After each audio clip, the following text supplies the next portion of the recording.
แบบขออนุญาตออกนอกบริเวณโรงเรียนกลับบ้าน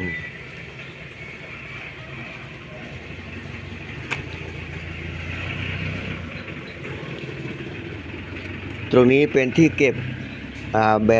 แบบขออนุญาตนักเรียนเนาะเรียนหอจะกลับบ้านก็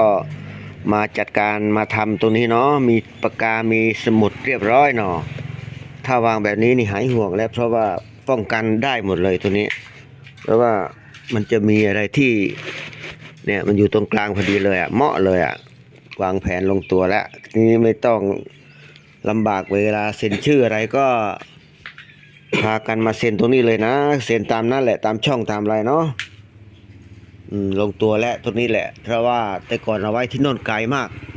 เอาไว้ที่โน่นก็ไม่เหมาะเพราะว่ามันเป็นที่เด็กนั่งเล่นที่นักเรียนนั่งเล่นตรงนี้แหละเหมาะมากเลยเหมาะมากเลยในการคิดได้เมื่อกี้นะถ้าเป็นหน้าฝนนี่ฝนจะสาดถ้าเป็นหน้าฝนต้องวางแผนอีกทีหนึ่งเนาะแต่ตอนนี้หน้าหนาวหายห่วงแล้วมาเซ็นชื่อตัวนี้เลยเนาะ